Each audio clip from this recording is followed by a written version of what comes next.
दोस्तों, जब Soviet union का इत्तेहाद ख़त्म हुआ तो इस इत्तेहाद के ख़त्म होने की एक वजह ताजिकिस्तान से अफ़गानिस्तान में हमला करना था। चूँकि ताजिकिस्तान उस वक्त रूसी इत्तेहाद का हिस्सा था और ताजिकिस्तान की जनूबी सिम से पाकिस्तान की दूरी सिर्फ 16 किलोमीटर थी और आज भी 16 किलोमीटर ही है। यानी रूसियों की नज़रें अफ़गानिस्तान पर नहीं बल्कि गर्म पानियों यानी पाकिस्तान की बंदरगाहों पर थी। फिर रूस के साथ जो हुआ वो तो पूरी दुनिया ने देखा। रूसी इत्तेहाद के बड़े बड़े पहलू इससे अलग हुए और कई नए ममालिक वजूद में आए। इन नए बनने वाले ममालिक में से एक ताजिकिस्तान भी था। वस्त एशिया में खुश्की से घिरा हुआ ये मुल्क, जिसकी सरहदें मशरक में चीन, मगरब में उज़्बेकिस्तान, शुमाल में किर्गिस्तान और जुनूब में अफ़गानिस्तान से मिलती हैं, दरअसल एक ज़मींबंद मुल्क है। यानी इस मुल्क के किसी भी अतराफ से इसको समुंदर नहीं लगता। ये ताजिक लोगों का मुल्क है, तभी तो इस मुल्क को ताजिकिस्तान यानी ताजिक लोगों के रहने की जगह का नाम दिया गया है। ताजिकिस्तान के बारे में मज़ीद मालूमात हासिल करने के लिए हमारी इस वीडियो को मुकम्मल देखिएगा और जिन दोस्तों ने अभी तक हमारे इस चैनल को सब्सक्राइब नहीं किया, उन दोस्तों से गुजारिश है कि हमारे इस चैनल को सब्सक्राइब कर लीजिए और साथ मौजूद घंटी के बटन को भी दबा दीजिए ताकि सैर सियाहत और मालूमात पर मबनी कोई भी वीडियो आप दोस्तों से कहीं मिस ना हो जाए। दोस्तों, ये सरजमीन जहां आज का ताजिकिस्तान आबाद है 4000 कबले मसीह से मुस्तकिल आबाद है। ये इलाका मुख्तलिफ अदवार में मुख्तलिफ सल्तनतों के ज़ेरे नगी रहा। कबले मसीह में ये इलाका बाख्तर की सल्तनत का हिस्सा था।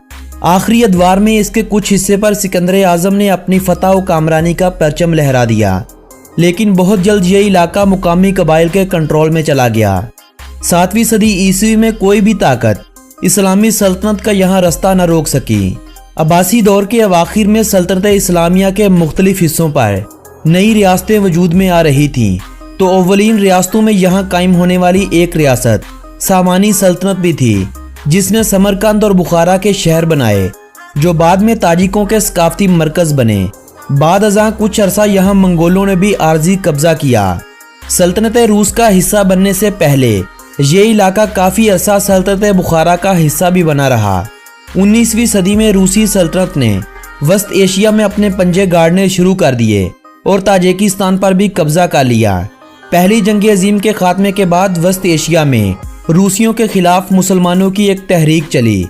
इस तहरीक यानी बसमाची तहरीक ने रेड आर्मी के खिलाफ ज़बरदस्त मज़ाहमत की, लेकिन रूसियों की तरफ से इस तहरीक को बिल्कुल कुचल दिया गया और ये इलाका रूसी इत्तेहाद का हिस्सा बन गया।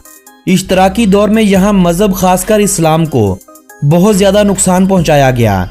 मस्जिदों और मदारस को बंद कर दिया गया। रूसी इत्तेहाद के बाद रूस ने वस्त एशिया की इन रियासतों में सबसे कम तवज्जो ताजिकिस्तान पर दी। ये इलाका तर्ज ज़िंदगी, तालीम, सेहत और सनत में दूसरे सभी ममालिक से पीछे रह गया। 1990 में जब रूसी इत्तेहाद ज़वाल का शिकार हुआ तो ताजिकिस्तान ने भी दूसरे ममालिक की तरह अपनी आज़ादी का ऐलान कर दिया। पाकिस्तान और तुर्की दुनिया के उन ममालिक में से एक थे जिन्होंने सबसे पहले ताजिकिस्तान की आज़ादी को तस्लीम किया था। 26 दिसंबर 1991 तक दुनिया के बेशतर ममालिक ताजिकिस्तान की आज़ादी को तस्लीम कर चुके थे। 2 मार्च 1992 को अक़वाम मुत्तहिदा ने भी इस मुल्क की आज़ादी को तस्लीम कर लिया, लेकिन इस अरसे के दौरान यानी सिर्फ 1.5 साल के अरसे के दौरान इस मुल्क ने तारीख की वो खाना जंगी देखी जो ना तो पहले कभी देखी थी और ना ही शायद दोबारा कभी देखे। खाना जंगी के इस दौर में मुख्तलिफ कबाइल आमने सामने हुए। गैर मुस्लिम आबादी जो ज़्यादातर रूसियों और यहूदियों पर मुश्तमिल थी, मुल्क से हिजरत कर गई। 1992 में इंतखाबात हुए तो इमाम अली रहमान बरसरे इक़्तिदार आए, जो अब तक मुल्क के हुक्मरान हैं। 1999 में दोबारा इंतखाबात हुए तो इस बार भी जीत इमाम का मुकद्दर बनी। चारों तरफ से खुश्की से घिरा हुआ यह मुल्क वस्त एशिया का रकबे के हवाले से सबसे छोटा मुल्क है। मुल्क का ज़्यादातर हिस्सा पहाड़ों पर मुश्तमिल है। मुल्क का कुल रकबा 1,43,100 मुरबा किलोमीटर है। अपने रकबे के हवाले से इस मुल्क का पूरी दुनिया में 94वें नंबर पर शुमार किया जाता है। मुल्क की कुल आबादी 89,30,000 अफराद है। आबादी के हवाले से मुल्क का शुमार दुनिया के 96वें नंबर पर आने वाले मुल्क के तौर पर किया जाता है। +992 इस मुल्क का कंट्री कोड है और .tj इस मुल्क का कंट्री डोमेन नेम है। यह मुल्क पाकिस्तान के शुमाल में वाखान कॉरिडोर से पाकिस्तान और ताजिकिस्तान के दरमियान सिर्फ 16 किलोमीटर की दूरी पर वाक़ है, लेकिन दोनों ममालिक के दरमियान टाइम का कोई भी डिफरेंस नहीं है। दोनों ममालिक 2008 से बाकायदा अपनी तिजारत को फ़रोग दे रहे हैं, लेकिन दोनों ममालिक के दरमियान जब तक अफ़गानिस्तान का मसला हल तलब पड़ा है, ये अपनी तिजारत को रूज पर नहीं लेकर जा सकते। इसी रास्ते से ताजिकिस्तान पाकिस्तान और ईरान को सस्ती बिजली देने का वादा करता है, तो पाकिस्तान भी इसी रास्ते से बजरिया ट्रेन वस्त एशियाई ममालिक में अपने ताल्लुकात को मजबूत करने का अज़म लिए फिरता है। और दोनों ममालिक अब बहुत जल्द अफ़गानिस्तान के मसले को हल होता देख भी रहे हैं और आपसी ताल्लुकात को बेहतर होते भी देख रहे हैं। पाकिस्तान में कमोबेश 12 लाख ताजिक आबाद हैं। ये ताजिक ताजिकिस्तान की आज़ादी के बाद होने वाली खाना जंगी के दौरान पाकिस्तान में मुंतकिल हो गए थे। कुछ तो मुल्क के हालात के बाइस यहाँ चले आए थे, इनमें से कुछ तो हालात सही होने के बाद वापस चले गए, लेकिन ज़्यादातर पाकिस्तान के शुमाली इलाका जात जिनमें चित्राल और गिलगित का इलाका है वहीं बस गए। रूसी इत्तेहाद से आज़ादी के बाद कुछ अरसा तो इस मुल्क में रूसी रूबल का इस्तेमाल होता रहा, लेकिन बाद अज़ां ताजिकिस्तानी रूबल मुतारफ़ करवा दिए गए। लेकिन अक्टूबर 2000 ईस्वी में रूबल को ख़त्म करते हुए मुल्की करेंसी को सोमोनी का नाम दिया गया। ये नाम ताजिक कौम के बाब इस्माइल सामानी के नाम पर करेंसी को दिया गया था, जो 10वीं सदी में ताजिकिस्तान के हुक्मरान गुजर चुके थे। आज ताजिकिस्तान का एक सोमोनी 17 पाकिस्तानी रुपयों जबकि 7.30 इंडियन रुपयों के बराबर है। 5वीं सदी कबले मसीह में आबाद होने वाला दुशंबे नामी शहर आज ताजिकिस्तान का दारुल हुकूमत होने के साथ साथ इस मुल्क का सबसे बड़ा शहर होने का भी एजाज़ रखता है। 124 मरबा किलोमीटर रकबे पर फैला हुआ ये शहर आज 7,80,000 लोगों का मस्कन बना हुआ है। दुशंबे के बाद मुल्क का दूसरा सबसे बड़ा शहर खुजंद है, जहां कमोबेश 2 लाख अफराद रहाइश पजीर हैं। फारसी जुबान की एक किस्म ताजिक जुबान आज ताजिकिस्तान की सरकारी जुबान होने का एजाज़ रखती है। आम बोलचाल और कारोबार के लिए आज भी रूसी जुबान का इस्तेमाल होता है। साल 2009 से पहले सरकारी सतह पर भी रूसी जुबान का बाकायदा इस्तेमाल होता था, लेकिन साल 2009 के बाद ये इख्तियारात ताजिक जुबान के पास चले गए। ताजिकिस्तान अपने दूसरे हमसाया ममालिक से मुईशत में काफ़ी पीछे है और मुल्क में गुर्बत भी ज़्यादा है, मगर इन सब के बावजूद ताजिकिस्तान में तालीम की शरह 99% है। तालीम की तरफ अवाम के इस लगाव के पीछे सोवियत दौर में फ्री और आला तालीम का वो निज़ाम आज भी कार फरमा है, जिसे रूसियों ने यहाँ अपने आखिरी दौर में मुतारफ़ करवाया था। सेहत के हवाले से इस मुल्क में अभी बहुत नए इकदामात करने की ज़रूरत है। इंसानों की औसतन उम्र यहाँ 68 साल के करीब है। सुन्नी मुस्लिम इस मुल्क में सबसे ज़्यादा आबाद हैं। मुस्लिम आबादी के 97% लोग मुसलमान हैं। 1.5% मसीही आबादी भी यहाँ आबाद है और बाकी 1.5% में आपको दूसरे कई मज़ाहब से जुड़े लोग नज़र आएंगे। कुश्ती की एक किस्म गुश्तीगिरी इस मुल्क की कौमी खेल है। मुल्क की दूसरी सबसे मकबूल खेल बुज़कशी है। इस खेल को खेलने का अंदाज पोलो की तरह होता है, लेकिन इसमें बाल की जगह एक मरी हुई बकरी का इस्तेमाल किया जाता है। मुल्क की तीसरी सबसे मकबूल खेल फुटबॉल है। आज़ादी के बाद इस मुल्क ने 4 ओलंपिक्स गोल्ड मेडल अपने नाम कर रखे हैं। रग्बी यूनियन भी अब इस मुल्क में मकबूल होता एक खेल बन रहा है। 2012 से बाकायदा मुल्क की क्रिकेट टीम भी और एक अदारा भी कायम है, लेकिन क्रिकेट के दीवाने यहाँ बहुत ही कम पाए जाते हैं। इस मुल्क में कुल 26 एयरपोर्ट्स हैं। दुशंबे इंटरनेशनल एयरपोर्ट ही ज़्यादातर इंटरनेशनल फ़्लाइट्स के लिए इस्तेमाल किया जाता है, जबकि रशिया से आने वाली कुछ फ़्लाइट्स खुजंद इंटरनेशनल एयरपोर्ट का इस्तेमाल भी करती हैं। मुल्क की सबसे बड़ी एयरलाइन सोमोन एयर है, जो कि उज़्बेकिस्तान, कज़ाकिस्तान, रशिया, चीन, जर्मनी, तुर्की और दुबई के लिए अपनी उड़ान भरती है। मुल्क में कुल 680 किलोमीटर रेल का जाल बिछाया गया है, जो कि ताजिकिस्तान को रशिया, उज़्बेकिस्तान, तुर्कमेनिस्तान और कज़ाकिस्तान जैसे ममालिक से जोड़ता है। मुल्क में 28,000 किलोमीटर सड़कों का जाल बिछाया गया है।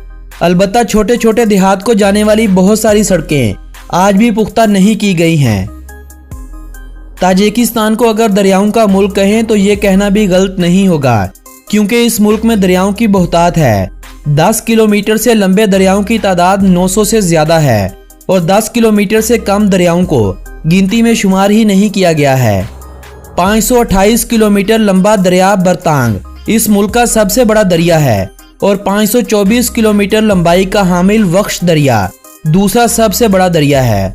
मुल्क का 2% रकबा कुदरती झीलों ने अपने घेरे में ले रखा है। मुल्क में मौजूद झीलों की तादाद 20 के करीब है। ताजिकिस्तान की सबसे ज्यादा बिजली इन्हीं दरियाओं पर बांध कर बनाई जाती है और यही बिजली ताजिकिस्तान पाकिस्तान को मुस्तकबिल करीब में बेचने का इरादा रखता है। मुल्क का 72% रकबा बिल्कुल भी ज़राअत के काबिल नहीं है, क्योंकि बहुत ज्यादा पहाड़ होने की वजह से काबिल काश्त रकबा बहुत ही कम है। ताजिक लोग ज्यादातर रूस में जाकर कामकाज करते हैं और अपने घरों में पैसे भेजते हैं। मुल्क में आमदनी का सबसे बड़ा जरिया कपास की फसल और एल्यूमीनियम की पैदावार है। सब्जियों फलों की काश्त भी यहाँ बड़े पैमाने पर की जाती है। ताजिकिस्तान अपनी खुराक की जरूरत का तकरीबन 50% हिस्सा आज भी इंपोर्ट करता है। मुल्क में सोने और चांदी के ज़खायर भी मौजूद हैं। मुख्तलिफ प्राइवेट कंपनियों को हुकूमत ने ठेके भी दे रखे हैं, मगर एल्यूमीनियम की सनत हुकूमत की अपनी तहवील में है। वस्ती एशिया का सबसे बड़ा एल्यूमीनियम का प्लांट भी इसी मुल्क में कायम है। आज ताजिकिस्तान में गुर्बत का खात्मा हो रहा है। मुल्क तरक्की की राह पर गामजन है और इस तरक्की में एक बड़ा किरदार सियाहत के शोबे का भी है। साल 2018 में 1 मिलियन से ज्यादा लोग इस मुल्क में सैर के लिए गए थे और हुकूमत इस शोबे में मजीद तब्दीलियां भी कर रही है। पाकिस्तानियों और भारतीयों को इस मुल्क में जाने के लिए वीज़े की ज़रूरत तो होती है, लेकिन अब यह सहूलत दस्तयाब है कि घर बैठे इस मुल्क का वीज़ा अप्लाई करते हुए आप इस मुल्क का वीज़ा सिर्फ $50 में हासिल कर सकते हैं।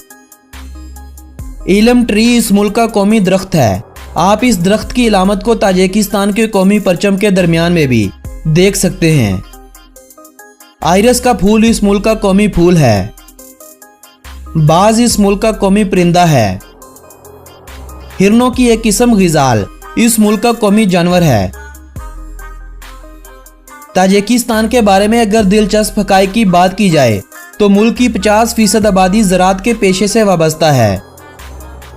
ताजिकिस्तान के दारुल हुकूमत दोशंबे में लगा फ्लैग दुनिया का दूसरा सबसे ऊंचा फ्री स्टैंड फ्लैग है। ताजिकिस्तान में 2 यूनेस्को हेरिटेज साइट्स भी हैं।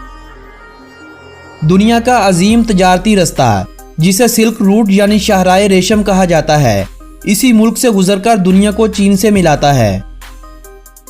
ताजिकिस्तान की 99% बिजली की जरूरत को हाइड्रो पावर सिस्टम से पूरा किया जाता है। ताजिकिस्तान में बना नोरेक डैम दुनिया का सबसे ऊंचा और दुनिया का दूसरा सबसे लंबा डैम है। ताजिकिस्तान के सदर के बेटे की साल 2007 में शादी हुई, जिसमें सदर इमाम अली रहमान ने गाना भी गाया और डांस भी किया। किसी ने वीडियो बनाकर यूट्यूब पर डाल दी। हुकूमत की तरफ से यूट्यूब को मुतलका वीडियो हटाने की दरख्वास्त की गई। अमल ना करने की सूरत में यूट्यूब को ताजिकिस्तान में बैन कर दिया गया था, जिसे काफ़ी अरसे बाद दोबारा खोला गया था।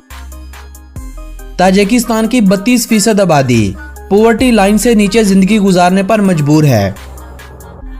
ताजिकिस्तान अपने मुल्क में इस्तेमाल होने वाली गैस का एक बड़ा हिस्सा उज़्बेकिस्तान से खरीद करता है। ग्रीन टी ताजिकिस्तान का नेशनल ड्रिंक है।